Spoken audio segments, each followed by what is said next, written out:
Hello, guys. Welcome back to the Unwanted Mind podcast. This is episode 24, and I just want to say I'm glad to be back. Just to make it clear, I was not on vacation, none of that. Just simply my Wi Fi hasn't been working, for the last, couple weeks, and I wasn't able to upload gaming videos or podcasts. And it all sucked. It was all horrible. I thought I'd be fine because I would go to Starbucks and try to upload there, but their internet is also slow, and uploading large files like this takes a lot of time. And I was there for over 3 hours, and on YouTube it was barely at like 20% uploading, and I had stuff to do, so I couldn't upload it. It all sucked. So I'm glad to be back. I apologize once again for not providing content, just disappearing off of this platform, just all suddenly. But that didn't stop you guys from reaching 200 downloads on all streaming platforms. Can you just get a little round of applause? Let's get a little round of applause. I haven't uploaded a podcast in 2 weeks, and you guys still managed to reach 200 downloads. That's insane. That's just the impact I have on these fucks.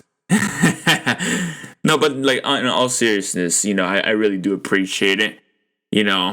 Obviously this is just a start. We're gonna, reach new levels.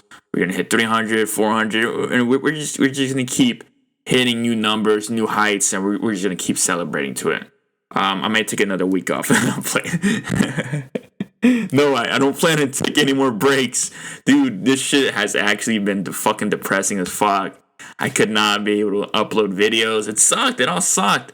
I couldn't work on graphic designs. Literally, when I spent the night on my dad's house, I had to finish all graphics that I had for a week. I had to finish a week worth of graphics in that weekend span. It sucked, but yeah, it is what it is. But at least I was able to upload TikToks. That's something that worked because my phone had internet, so that worked. So I'm very happy about that I at least had something that I was able to still post, So yeah, that felt good.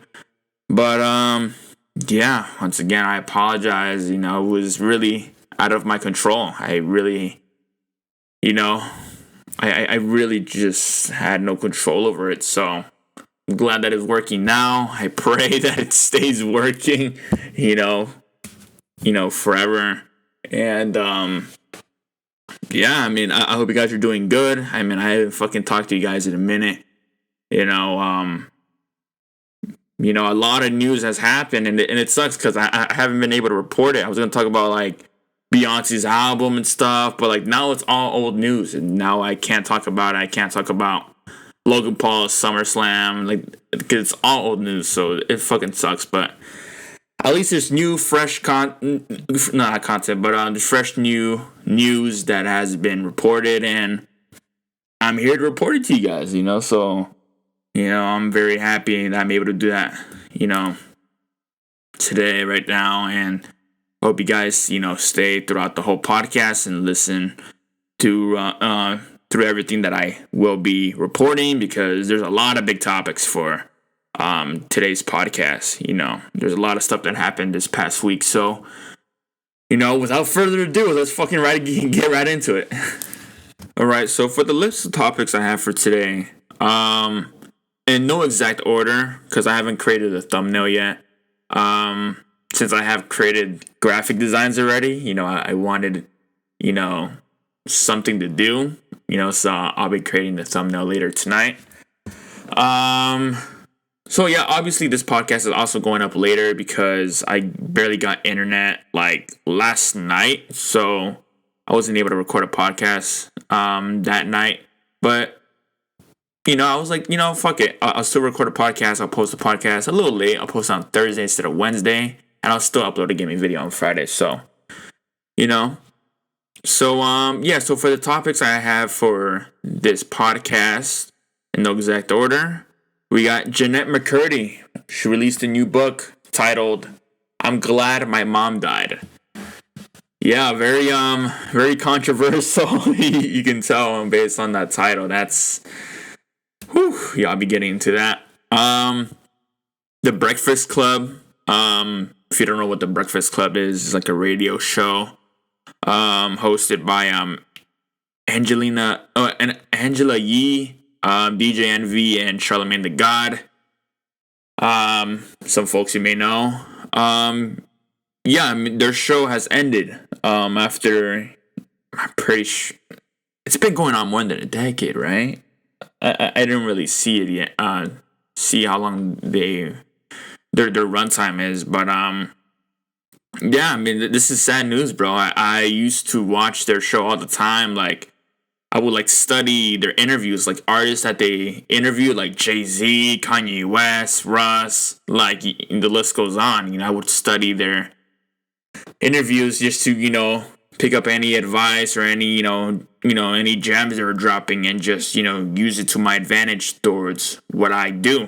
Because for those who don't know, I also do music. I'm really into just being successful, right? As everyone should, right? But like, just how business works and stuff, and I would watch them. I still watch them from time to time. I watch their old videos just to see stuff that I may have missed when I was younger when I watched it. So yeah, I mean, this really sucks, man. It was always one of my dreams to get interviewed by them, but now it seems like I probably have to get interviewed, like maybe solo, like with one of the hosts, on their podcast or whatever. Also, G.I.D., the rapper G.I.D. announces his new album, The Forever Story, which is a sequel to The Never Story. I'm very excited. As some of you may know, I'm a huge fan of G.I.D. He's an incredible, not just rapper, but artist. He's very versatile on the way he does his shit. His bars are just like some shit I've never heard before. He really molded who or what type of artist I am today. He just played a significant role in who I am as far as in music, and it's incredible, the amount of shit this guy puts out. It's always a banger. I remember when he released 151 Rum. That song literally changed how I see shit. Because it was just, I don't know, it was so good. It was so fucking good. The beat is, to this day, insane. Just the way he flowed on it was fucking... I would never have approached a beat like that if it wasn't for him, so it's insane. I'm also going to be talking about Kendrick Lamar's tour. Kendrick Lamar is on tour for his album, Mr. Morale and the Big Steppers. And there's a lot of clips of him online, of like him on tour and stuff. And the reason why I'm talking about this is because like this tour that he has is just, like some shit I've never seen before. Because it's just like his performance is like you would think on tour he was like, oh, it's artists going up, rapping or singing into the mic. They have a couple backup dancers, they're dancing, whatever, and they leave, right? But this guy, dude, he takes it to a whole nother level. He has like, it's like a whole art exhibition. Like, dude, he just captures your attention, and he fucking gives you your money worth during the entire, couple hours that he's there. It's wild. It's very wild. And I really appreciate him for that. So, yeah, I'll be talking about that. Literally today it was announced Splatoon 3 will be released soon. I had the specific date, but I'll be getting to that when I'm talking about that topic specifically. We also have Alex Wassabi pulling out of the KSI fight, for reasons that I will be getting to later. And we also have KSI's new opponent. He's going to be fighting a new opponent, and I will be announcing later into this podcast. And he's still talking about KSI and stuff. Jake Paul and KSI been going back and forth on whether they should fight. This year, KSI is saying he wants to fight next year in the Wembley Stadium, just to he said he just wants to take this fight as a little warm up. Shake off the cobwebs. And they've been going back and forth on Twitter and stuff. So I'll be getting to that later as well. And that pretty sums up the topics that we have for this podcast. So, let me get into the Jennette Mccurdy stuff right now. All right, so for the first topic we have for today, we have Jennette Mccurdy releasing her new book titled I'm Glad My Mom Died. As most of you may know, Jennette Mccurdy is she was a star on the hit show iCarly. She played her iconic role of Sam Puckett. I just remember watching this as a kid. Even a little bit as a grown up. It's such a good show, and it really set the tone for how shows should be, handled, or just how they should be as far as like comedy and the layout of it, of it all, because we had shows like Zoe 101 where it was a good show, but it did, it had, it really, how can I put this? It was really like no direction, really. It was like you understood there was a story, there's a whole premise of that, specific episode, but there was the direction was kind of like off, and I don't know. I feel like they could have done a better job. But with iCarly, there was always like sound effects. There was like stuff that they brought. They made stuff popular, right? Like it had its own things. Like in iCarly, there was like for an example, what I mean by that, like they had like shirts where it was like funny. It had funny like words on it, just random funny words on it. They also had like. It was like that guy who worked at that smoothie place. He had like, food on a stick.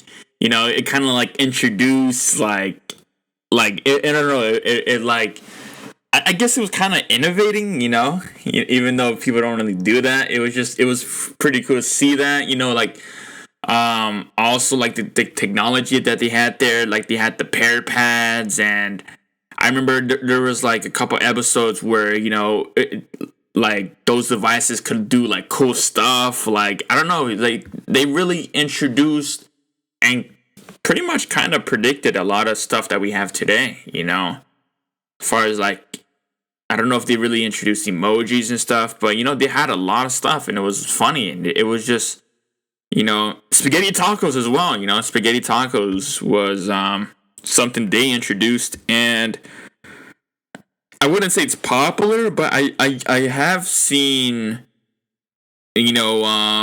creations of it online, and I think some restaurants like probably like LA restaurants where they just don't give a fuck, and they just they make like crazy combinations, not giving a fuck. I think they do that as well there, so that's pretty cool. So yeah, man, iCarly was really dope. But as far as this book, of course, the title, or the title of this book is very controversial. I'm sure she knows that, and I'm also sure she doesn't give a fuck, and I'll be getting into it why, why is this book called I'm Glad My Mom Died? So from what I've seen and from what I've read through articles and watching her interview on it, her mom was very abusive. Her mom really forced her to do stuff that she didn't enjoy, and I think being on iCarly or just acting in general was one of them. As it says here, Mccurdy's relationship with her mother was complicated. Her mother controlled every move, and her career causing her anxiety and self-loathing as she describes it. So, I mean, this pretty much says, dude, she was just forced to do stuff without consent, basically. Not just her mom just ignoring her feelings overall, and that's fucked. I mean, if that shit was fucking done today, bro, that parent would be like that parent would lose custody of their child, like, easily, right? We live in a different world today, but I guess back then he didn't really give a fuck, or maybe people weren't aware of it. I'm sure some people had to be aware of it, but they probably didn't say anything about it. Just minding their own business, I guess. But yeah, man, I can see how this could affect her. I can really see it, dude. I mean, dude, her mother's controlling every move. I mean, she's a kid. What does she know? She doesn't know better. She's a kid. So she thinks this is the, even though she had anxiety and shit, she was self-loathing as she describes it, she thought it was all normal, because she's like, dude, when you have a parent, you think, the parent wants the best for you. But in this case, it seems like it's not, and it's, even though, because of her mom's moves, she became successful. She made a lot of money. It's like, so, because, like, okay, so with me saying that, right? Even though that is, you have to question, is that worth it? Being unhappy, feeling unloved, feeling like you hate yourself, feeling anxiety. Is it worth it? All that money and success when you're also when that's the result of it, anxiety, depression and shit. Is that worth it? And it seems like from this book and just from her in general, it seems like it wasn't. And it's very fucked that she was placed in the situation because, dude, she had a kid. She was a kid. She had no control. So, she was really, and it's kind of like I watched some YouTubers that, they have kids. And they don't record their kids. They don't put them on YouTube or social media because they don't know how, when the kids grow up, they don't know how they would react to it. They don't know if they would be happy about, they're on camera all the time, or they won't. And that's just the reality of it. There's a certain age where they should decide whether they want to be on camera or not. And I think from a young age, they definitely don't have really a sense of how this could affect them in the future. And that goes with a lot of people, as far as like, I mean, one right off the top, like porn stars going, like starting early, because 18 is, I'm sure, the legal age to start in that industry, and I've heard a lot of, a lot of those porn stars saying that they regret it, what they did at a young age. Some of them wish that someone would have stopped them. Someone would have told them the truth behind the industry, that it's not just having a good time and recording some shit. There's a lot of stuff that goes into it. Apart from that, so. Yeah, I mean that's just one of the examples, and it's just it's very fucked, because 18, you're basically seen as an adult, so you pretty much have you can do whatever you want, but but regretting it does suck. So yeah, reading further, the 30-year-old actress, Sam. Okay, I apologize. That's fucked up. Because Jennette Mccurdy also stated that she hates being called Sam. She hates anything that has to do with iCarly because that just brings up like trauma. Like her mom just pushing her to do shit. It brings up all sort of trauma. She doesn't like hearing like phrases from the show or whatever. So I apologize for calling her Sam. I just that's what I've known, most of my childhood. But I'll easily change that. So yeah, 30-year-old actress Jennette Mccurdy revealed she wanted to quit acting when she was young, long before she announced her initial retirement in 2021, because she never really enjoyed her occupation. And an expert of the book obtained by Entertainment Weekly, Mccurdy details one audition that scarred her for life. Um, and I quote, "I'm sitting in the waiting room, mustering up all my sadness when something shifts in me. It feels strange." Mccurdy wrote about an audition in which she was asked to cry on demand. "This has never happened before, but it's happening now and it's scaring me. A part of me is resisting my mind forcing this emotional trauma on itself. A part of me is saying, no, it's too painful, I'm not doing this," she continued. "That part of me is foolish. That part of me doesn't realize that this is my special skill, that this is good for me, for my family, more specifically, for my mom." So you can tell, dude, she was, every move that she made was mom, mom, mom, you know, and this really set a toll on her. I just want to say right now, for the people, like listening to this, go cop her book, right? Like go get her book, man. Support her, man. She's been through a lot. The book isn't really that much expensive, and I feel like you learn a lot from it. So, go support her, go read her book, man. It's not just all sad stories, there's some comedy, it's just there's a lot of good shit. This is her story, dude. So don't be deceived by the title of the book. This is basically her autobiography in a way. So yeah, I mean, go cop her book. I'm sure I will. I have a Barnes and Noble close by. I'll check it out. I do want to learn a lot about her.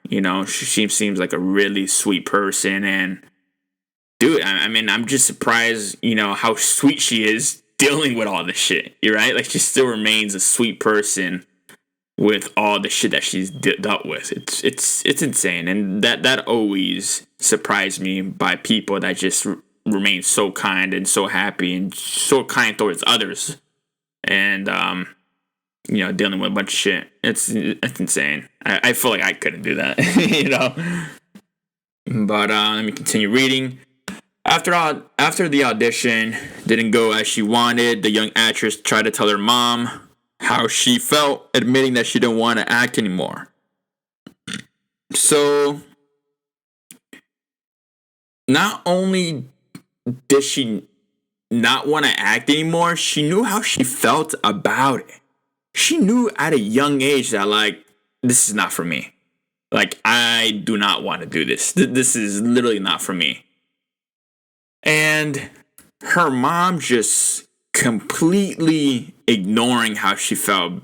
Just, I feel like her excuse was just like, oh, you're too young to know how you feel or whatever. You're too young. I mean, that's always the case. Like, oh, you're too young.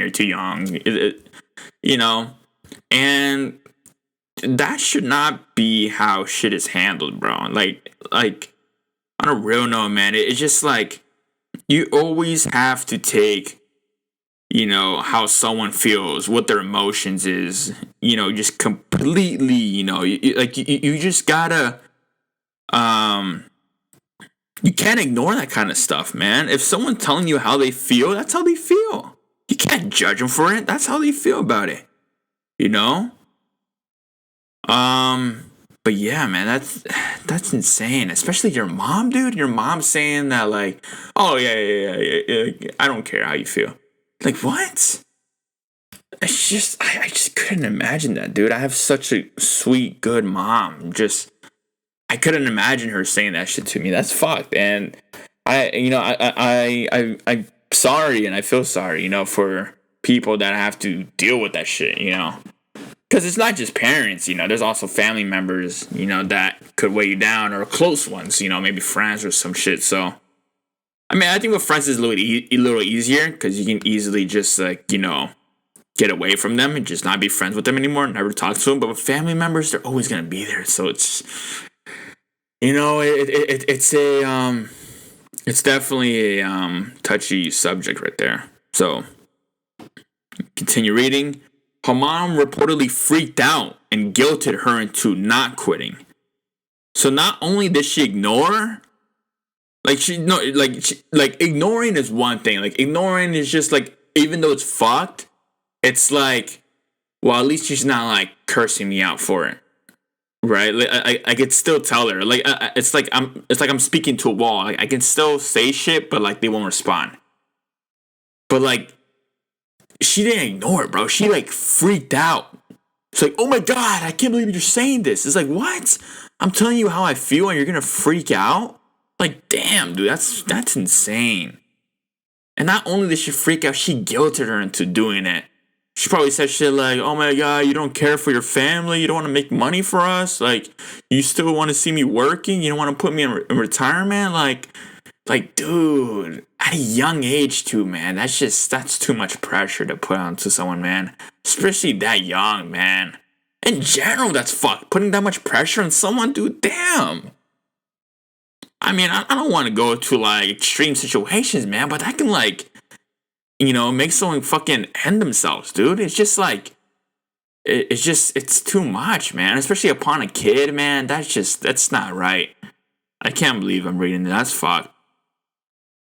And I quote, she bangs on the steering wheel, accidentally hitting the horn. Mascara trickles down her cheeks. She's hysterical, like it was in the Hollywood Homicide edition. Her hysteria frightens me and demands to be taken care of, Mccurdy wrote of her mother. Her mother banged on the steering wheel, accidentally hitting the horn. Well, I'm not sure if it's accidentally, because it's like, I mean, you're hitting the fucking steering wheel. She's like bawling. She's just bawling. Her mascara's running down her fucking cheeks. She's like going crazy in the car while I'm sure she's driving. That's insane. She's hysterical, dude. That is wow. In the following excerpt, Mccurdy continues to share the details of her iCarly gig. The day after her screen test for the Nickelodeon show, her agent gave her mom a call to share the good news. Mccurdy and her mom screamed at the top of their lungs, but for different reasons. Yeah. Yeah. Fucking Jennette McCurdy screamed in like frightening. She was like scared, like, oh my god, I want to fucking do this. She was like, ah, and then her mom was like screaming as like in excitement and shit. Yeah, yeah, that's like it's funny to laugh at now, but dude, the situation was fucked, right? And it's crazy to hear this because, like, I know she's an actress, I know it's a show, I know, but like she never came off that way. She never came off as like she didn't want to do the show. And that's one of the things about it, like, because she never came off as that. But again, they're actors, so they have to. And I think a main thing about being an actor is that you have to hide your emotion, because you're playing a role, and you can't mix your true feelings with that role, because then it just doesn't make any sense, So yeah, I mean that's pretty fucked, eh? I jump into my mom's arms. She squeezes me. I'm elated. Everything's going to be different now. Everything's going to be better. Mom will finally be happy. Her dream has come true, Mccurdy penned. The book further documents Mccurdy's issues with eating disorders, addiction, and unhealthy relationships, and how those issues worsened after her mom died of cancer in 2013. Around the time she went on to star in the iCarly spinoff Sam and Cat alongside pop superstar Ariana Grande. And that's one of the results. Now, and like, because people don't really see how much this could affect the person, especially at a young age, because then you grow into it, right? At least when you're older, you can kind of just like put it to the side a little bit. Because I mean, you've been alive for more years, so you can kind of deal with shit better. But as a kid, it's just like you kind of grow up with that. So not only because people are just like, oh, you have anxiety, depression. Oh, there's stuff that you can deal with it, but some people don't, and it leads to other things. Like obviously, ending yourself is like the most extreme, right? But there's also stuff like below that, which is also still fucked. Like eating disorders. That's never good, man. Having an eating disorder.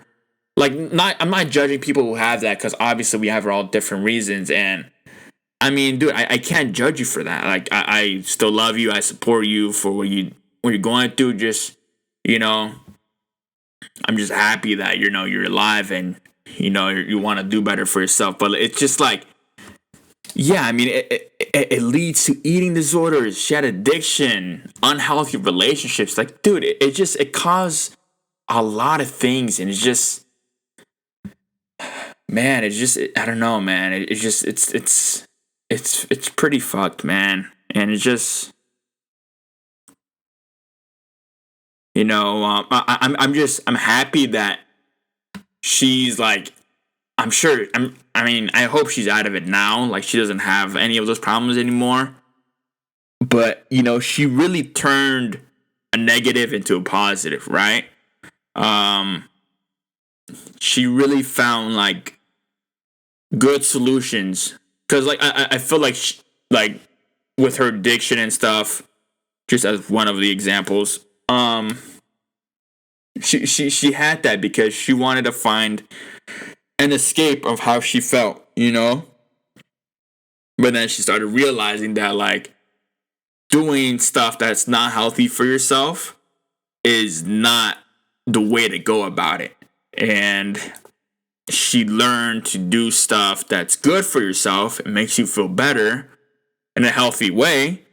And, it helped her, get out of it. And, I just pray that she continues to do that, because, going down a dark road like that could, really put you in terrible places. You know what I mean? Mccurdy has previously admitted to being ashamed of such roles in an episode of the Empty Inside podcast that she hosts. I did the shows that I was on from like 13 to 21, and by 15, I was already embarrassed, Mccurdy recalled in early 2021. iCarly ran on Nickelodeon from September 2007 to November 2012, and has since been rebooted on Paramount Plus. Miranda Cosgrove, Jerry Trainer, and Nathan Kress have all reprised their original roles in the revival, but Mccurdy didn't join her former castmates. Yeah, I mean, I wouldn't either. I mean, and I'm sure, this, a lot of people were saying, like, oh my God, it's so, like, why wouldn't she do that? This is a perfect opportunity for her. And I'm glad she released the book. I'm glad she released this book, because now all those people talking shit. And I'd admit, I was one of them. I was one of the people like, wait, what? Why isn't Sam in it? Like, Sam was like one of the main people. But then I started hearing shit from her. Like, yeah, this interview specifically, the one that she had on her podcast, I watched it. Because I was just intrigued on why she wasn't on it. And I already knew about this. I knew about this story. Obviously, not. There was a lot of details that she excluded from it, because I think she was already writing a book in that time, so she didn't want to reveal too much. But she broke it down to, like, a simple way where you pretty much understand what she went through, surrounding her mother and shit, obviously.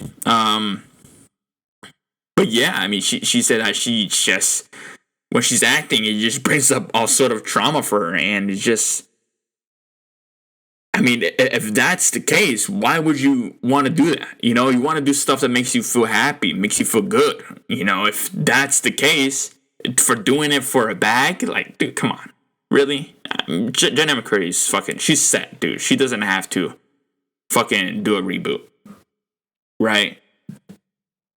Like, it's just not necessary for her to do it. I mean, dude, it's just like, I think the best thing to do is just, in her case, is just stay out of it, right? Like, just, like, podcasting, that's amazing, because in podcasting, you can talk about how you feel. You can do stuff that, because in fucking, when you're acting, you're giving scripts and stuff, you gotta put your emotions to the side. When you're podcasting, it's the exact opposite. There's no script, you're just being yourself throughout all of it. You're telling your opinion, your side of how you see shit, and it's in my case, and in my case, it's a way healthier escape, than acting or whatever. So, yeah.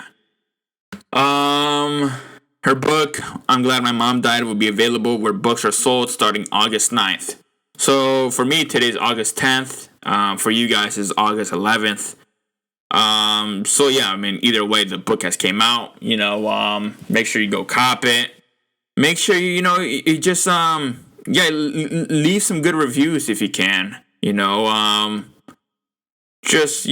I mean, what if with what I talked about, in this little what's it called, on the podcast right now, you know now that she's been through a lot, surrounding her mother, and I'm pretty sure that's one of the things, I'm sure she's went through a lot more stuff, like on set or with friends and stuff, but the main thing for her was her mom, and she does admit that she felt better when her mom died because,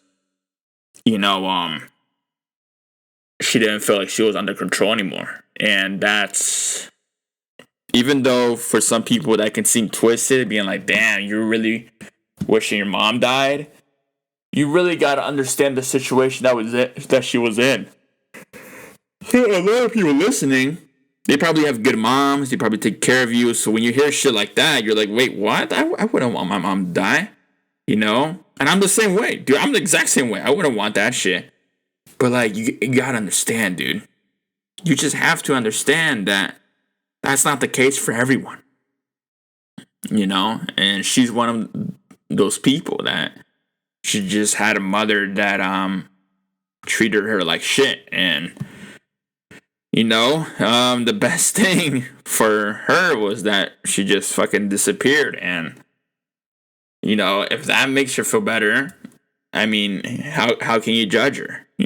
She even says on the interview, I'm sure you can find online, that like she knows a lot. She's gonna get a lot of backlash. She knows a lot of people are gonna be like, "What the fuck is wrong with you? Why would you say that? You have an audience, you have a fan base, of like younger audiences that see the shit that you post. Why would you want that?" But again, she's not doing it for you guys. She's not doing it for people. She left all that in the behind. She left all that in the past. What she's doing now is being herself and being free. And she's not going to be afraid to tell you, how she truly feels, and that's the healthiest way you can go. And she may lose a lot of, close friends, maybe, family members, just, disconnecting away from her. But, dude, sometimes that's just the way shit should be. Because if they choose not to understand and have a conversation with you based on what you feel, in a civil dialogue, right? Not fucking trying to argue with you that, oh, you're wrong in this. Just, if they're not willing to have a civil dialogue with you, just conversation, just seeing, what's it called? Just seeing what you mean by that, then they're not, meant to be around you then, right? Because it's just like, you can't have that around you. You can't have negative energies like that around you. So I'm glad that she, released this book, and I'm sure there's a lot of people out there as well that have a mom like that, or maybe not a mom, but just someone like that, character like that in their lives. So I'm sure they feel relieved. I'm sure they feel like, oh my God, now there's finally a voice that speaks for me, and and that's amazing, dude. And if you're really a fan of her, man, if you really support her, you gotta support her through all this, man. You really do. Once again, buy her book, man. She's, she, details all this way better than I ever could in her book. And, you know, I'm just happy for her that she released this book. So, yeah, go check it out. And let's get right into the next topic. So for the next topic we have for today, this is a big one. This one has been going all over the internet, trending all over the internet, you know, and that's the KSI versus Alex Wassabi fight. Yeah, dude, I was really looking forward to this, you know. I obviously knew fucking Alex Wasabi's gonna beat the shit out of KSI, but I just imagine someone being like, wait, what the fuck? Yeah, I mean, easily KSI was gonna beat the shit out of Alex Wasabi, you know, but I was still looking forward to this because we haven't seen a KSI fight in a while. And I just wanted to see how sharp his skills were, you know? And from based off that fight, I want to see how he would do against Jake Paul. Because obviously right now Jake Paul has the one up over KSI because Jake Paul has more fights and he has been more consistent than KSI. And not to bash KSI, right? Because KSI has his YouTube, he has a bunch of businesses on the side, you know, music, he has a bunch of shit, right? So it's not just like, oh, I'm gonna take a break from boxing and not do shit. Like, no, dude, he has a bunch of shit that he has to do. It's just not like you can't just be like, oh yeah, I want to box this date. You're like, bro, come on. That's not how shit works. But yeah, so I was really looking forward to this fight. Then it turns out Alex Wasabi had to pull out. Why? Because he had a serious injury, whether it was a concussion or it was a broken hand, as KSI describes it. That's what he got from his team. I mean, if that is the case, dude, yeah, obviously you don't want to fight with a fucking concussion or a broken hand. But it's just like, it's very ironic, right? Cause why are you still like sparring crazy right before your fight? I don't know if that's a common thing amongst boxers, but like, dude, your fight is literally coming up. Why are you going like insane? You know? And risking shit, you know? And obviously he risked it and he fucking got injured and now he had to pull out of the fight. But yeah, dude, there was so much hype up for this fight. There were just so much shit that was, you know, there was so much concept being, you know, shared based on this, and I was very excited. But, you know, this had to happen, and yeah, so the YouTube rivals were due to headline at the O2 in London on August 27th on a stacked card of influencer boxing, but Wassabi, who beat KSI's brother Deji earlier this year, has been forced to withdraw. Wassabi said on Instagram, with all these rumors are going around, there's only two things that are true. I've recently suffered a serious injury and I'll be back very soon. You don't play with concussions. Okay, so it was a concussion. New fight day announcement on the way.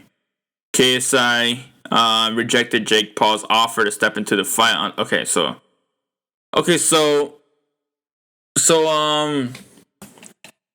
Nitpicking right now on what Alex Wassabi quoted on Instagram.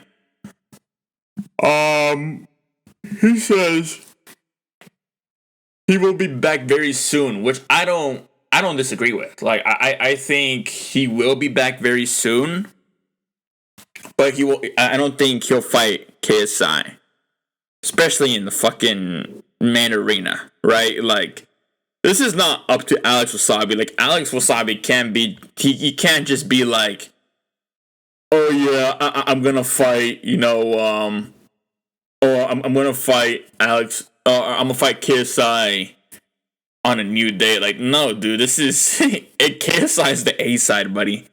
Like KSI is the one that runs shit over here. You don't be like, oh yeah, new date coming on the way. Like no, KSI was even like, no, if you want to fight, I'm gonna knock you out when we're like in a spar fight, like in like my boxing gym. Like you've lost access to fight me on a big stage anymore. Like you're done. You know, I'm not doing this shit again. We've done this shit. I'm over it. I'm over it. Yeah, I just love how Alex felt like he had a say if they were gonna fight on on a later date. Like, nah, dude, that's not gonna happen. I hope Alex wants to take that though. Like spar with him. Not really. I mean, spar. Yeah, I mean spar, but like, I feel like sparring kind of has a connotation like it's just like, oh, we're going easy on each other, right? But when KSI says spar, he means like I'll beat the shit out of you. Like they're going like full beast. And honestly, I kind of wanted to see that more. I wanted to see KSI just knock him out than just going rounds with him. But yeah, I'm excited to see that. KSI even said that what's it called? He wasn't even gonna post a video of him like if they do spar. KSI won't even like post it on his YouTube or anything. It'll be like a YouTube short. Like that's how fast the knockout will be. It'll be like 30 seconds. Like you won't need a full video on it. It's just an easy knockout for him. I just found it so funny because I was just like, yeah, that's true. That's 100%. That's literally what's gonna happen. Oh yeah, but yeah, KSI is gonna fight a new opponent. Because they have to what's it called? Create a new like they had a backup fighter in case some shit like this would happen. Yeah, so KSI is not gonna fight Swarms. Swarms is a rapper, and I guess he's been training, right? Because I think when you're a backup fighter, you still have to train, even though you're not sure if you're gonna fight, but you still gotta train. I hope he trained, right? Because the Swarms didn't fully train. That's a little fucked, right? Because then there's no way he's gonna be KSI. I mean, there's already no possible way he's gonna be KSI, but not working out and shit, not training. That's just. I mean, that knocks that out of the fucking water. There's no absolute way you're gonna beat his ass. But yeah, KSI also said that Swarms could beat Alex Wassabi. That's a fight I want to see too, because it's just like if Swarms does beat Alex Wassabi, then KSI beating Swarms is a way better. It's way better than then. It's just it's a level up, right?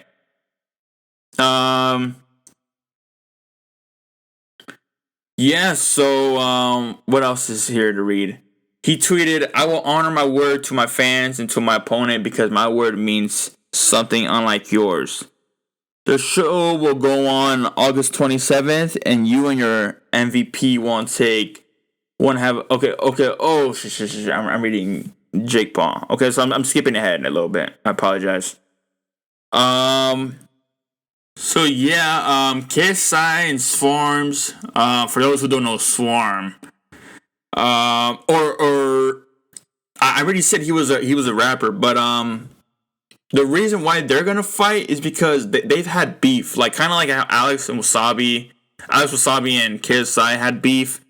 They kind of had beef, not quite as Alex and KSI, but like Swarms had called them out on his Instagram live, and he had like a couple thousand people on there just roasting KSI, being like, "Oh yeah, I can beat the shit out of him easy, bro. Just like that's an easy fight. That's nothing that I can't handle." And obviously KSI being the person that he is, He was just like, I bet it's fucking do it then. Be a man of your word and let's fight. And then Swarms didn't back down. He was like, all right then, let's fucking do it. And then KSI needed a backup fighter just in case Alex Wassabi would pull some shit like this. And and that's how he got Swarms. Swarms was like he got Swarms on there, but KSI wasn't expecting to fight him. Obviously not, because he already hyped up the shit with Alex Wassabi, so it would seem strange if he pulled out. And KSI it also isn't happy about it, right? Like, people are all bashing on KSI, being like, bro, you're fighting a no-name. Who the fuck is Swarms? Like, who's this guy? But, like, KSI also isn't happy about it. And it's just, like, the unnecessary just bashing on him, just being like, oh, rare L for KSI. It's just, dude, it's so out of pocket and just not necessary. Because it's not even his fault. If you do want to hate on someone, fucking go to Alex Wassabi and fucking say some shit. Don't go to KSI. The fuck did KSI do, dude? He was preparing to fight Alex Wassabi. Fucking blame Alex Wassabi for fucking having a soft ass head, getting a concussion, bro. Like, come on, bro. And I also wonder how he got a concussion. Like, how hard did he get punched, bro? Because he would have gotten that either way if he fought KSI, bro. But, like, who's strong enough to give him a concussion, bro? Because then he has to fight that guy to give him a concussion. That's the fight I want to see, If Alex Wassabi is fucking getting concussions from just sparring and shit. So, yeah, man. This obviously is pretty fucked. This is a next topic, but it connects to this topic, so I'll just get right into it. So Jake Paul and KSI, they've been beefing online.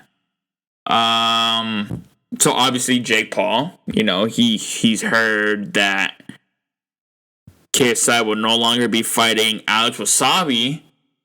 So Jake Paul felt the need to tweet on Twitter that, like, oh, you can fight me now. Like, he's like, I accept all your terms. Come and fight me. Blah blah blah. And obviously, that's not how shit works, right? There's contracts that goes on to this shit. You can't just be like, oh yeah, I'm gonna fight Jake Paul. It's like, no, dude, we had a backup fighter on contract. This is all contract, signed by lawyers and shit. Everyone reads about this shit. There's contracts on where I can't fucking go against. Otherwise, I'm in trouble. I'm simply in trouble. I lose money if I go against it. I literally can't do that. And then Jake Paul is all like, bro, you're a pussy, bro. You're trying to hide away from me. You don't want to fight me. You never will fight me. Like, you just saying all this stupid shit. And then KSI is all like, dude, he's just like, dude, you're speaking bullshit. Obviously, that's not the case. Blah, blah, blah. And yeah, I mean, that's what Jake Paul does. He's very, like, what's it called? Reverse psychology. He's very manipulated.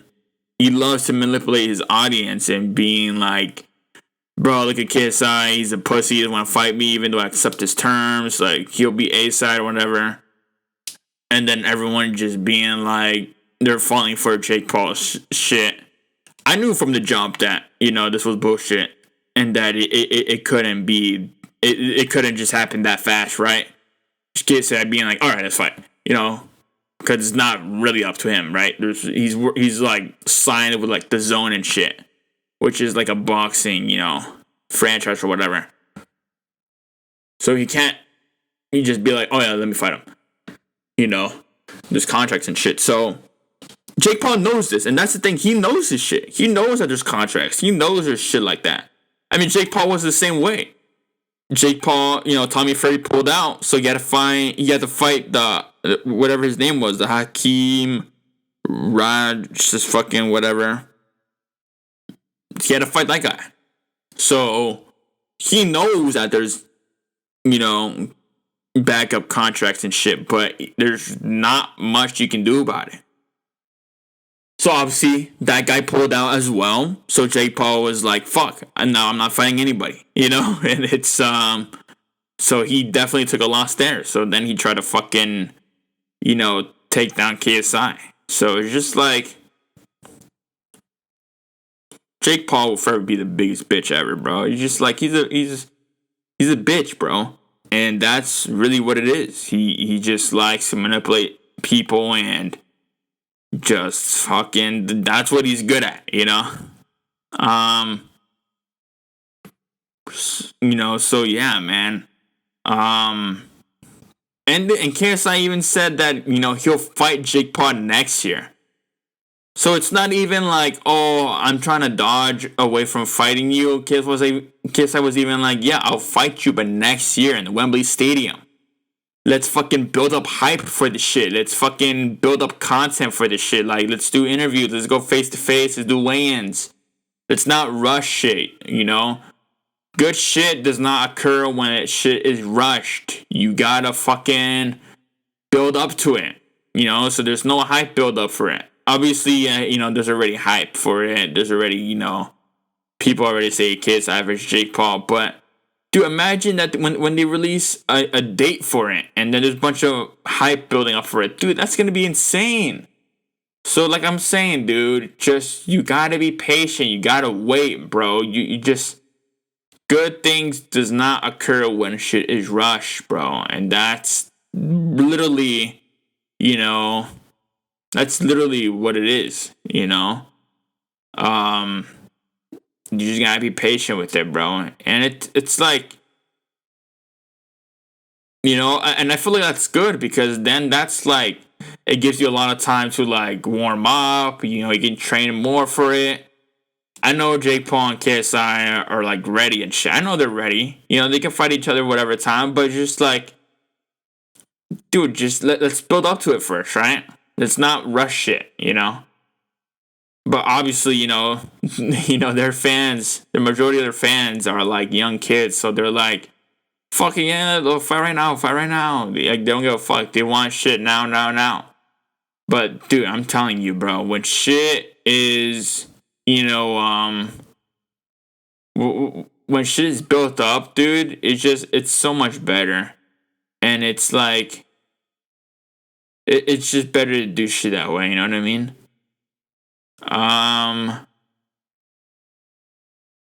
But yeah, dude, I want to see, KSI fight Jake Paul. Let's just give it some time first.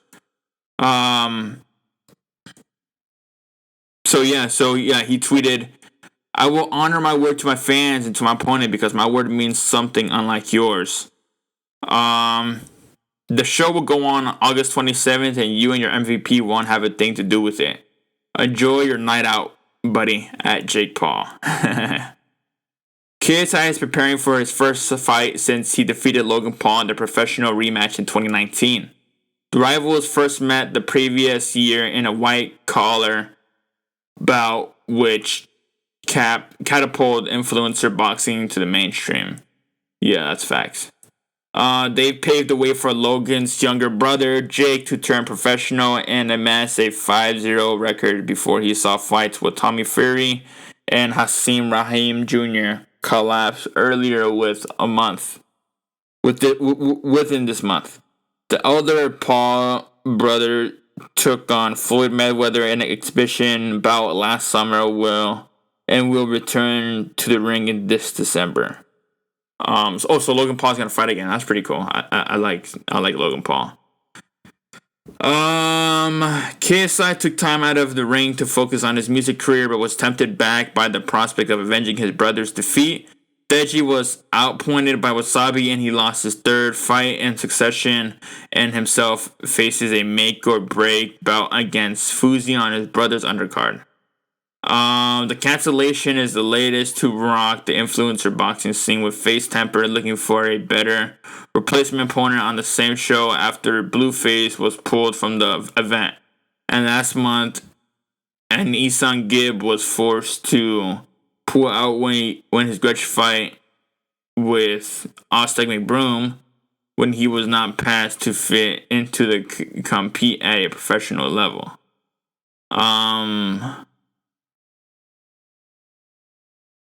Yeah, I mean, what's it called? Yeah, I mean, and you see this, right? Like, KSI is, he was working on his career, bro, music career. It's not just like, oh yeah, all I can do is fight. No, dude, he has shit to work on, right?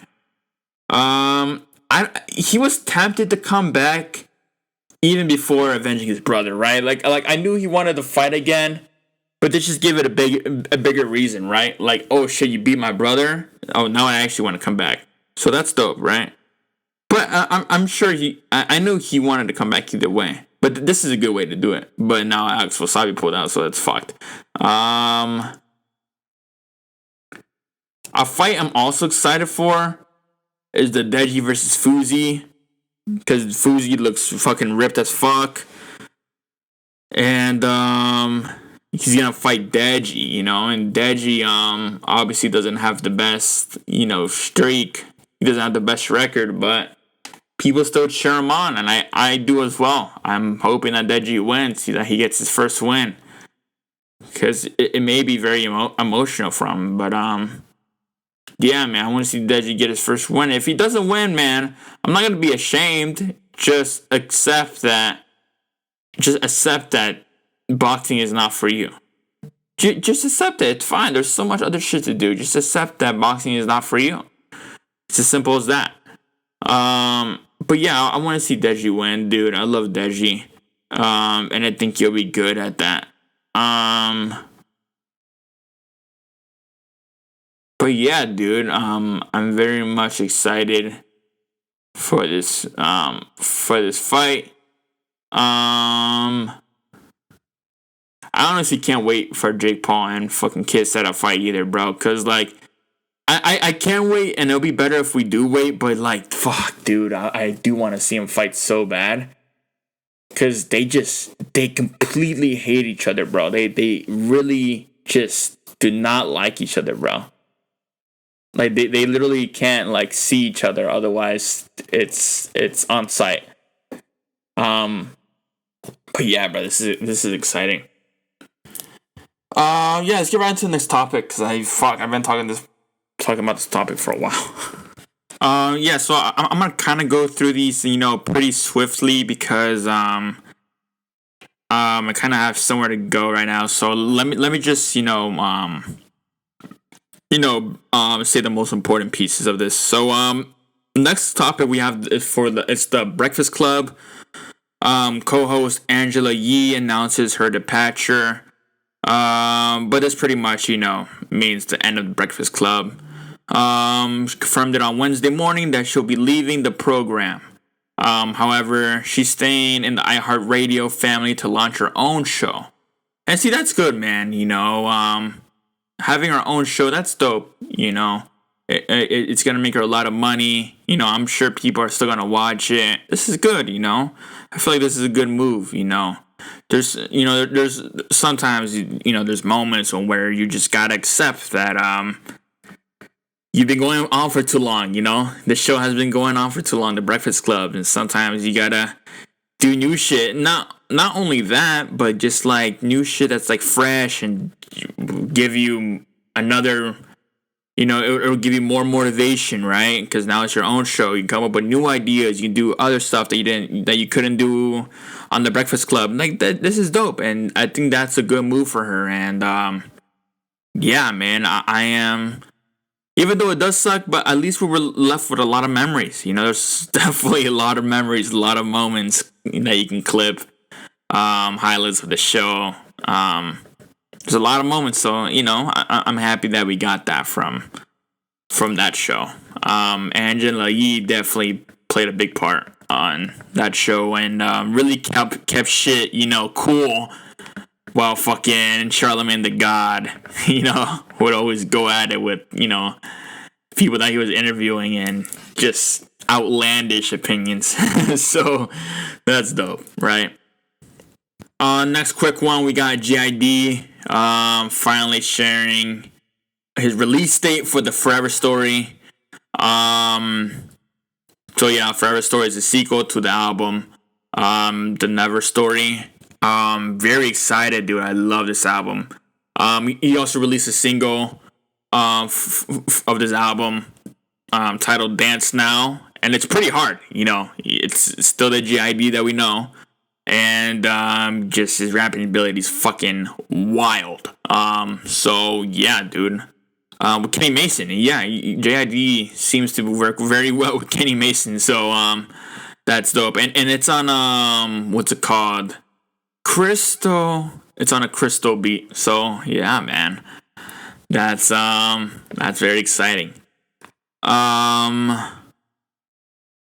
yeah, I saw someone tweet on Twitter that Imagine Dragons having JID on his song Imagine Dragons having JID on their song Enemy was huge exposure, right? Just like it put JID just on a map.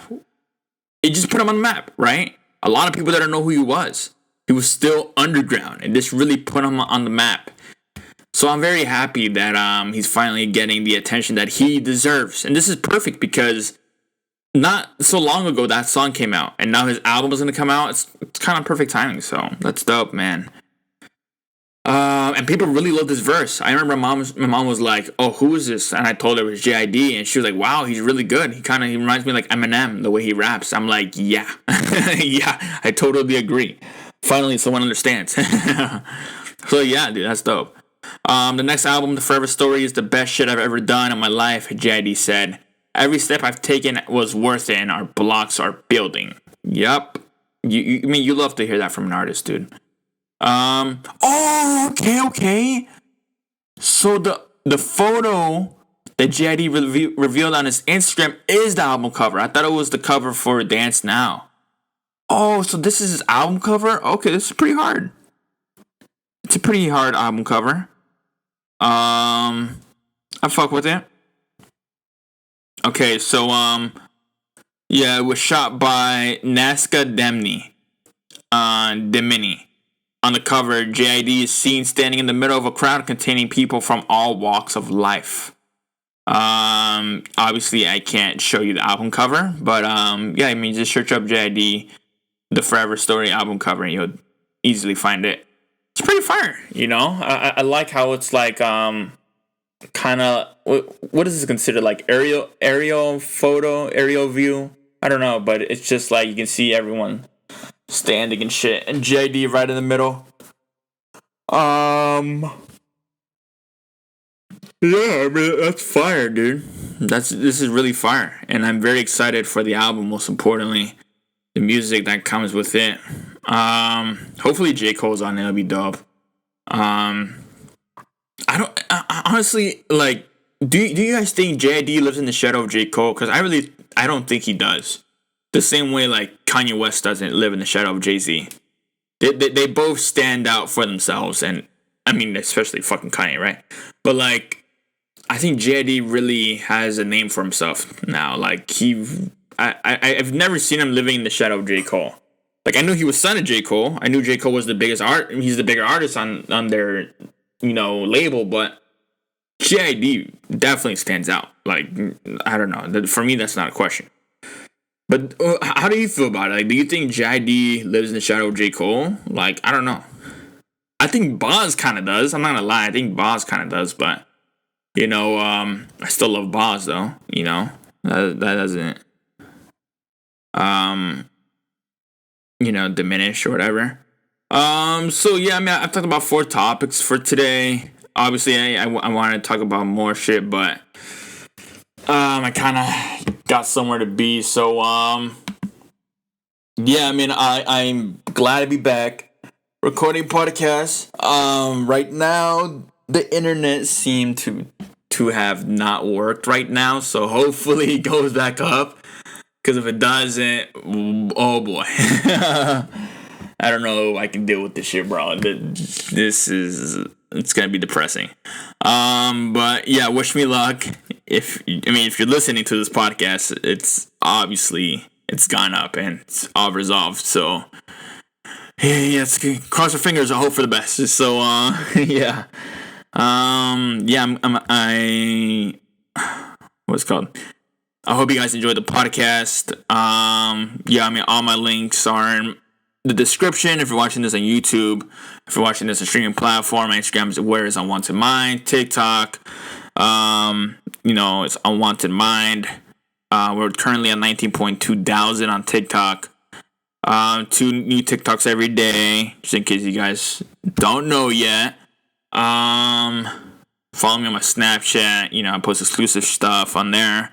Frankie Mag 21. Follow me on my YouTube if you're not already. I post YouTube shorts. I post 2 gaming videos. Obviously, this podcast on there. But yeah. Hope you guys enjoy the podcast, and I hope you guys have a great week. And I'll see you in the next one.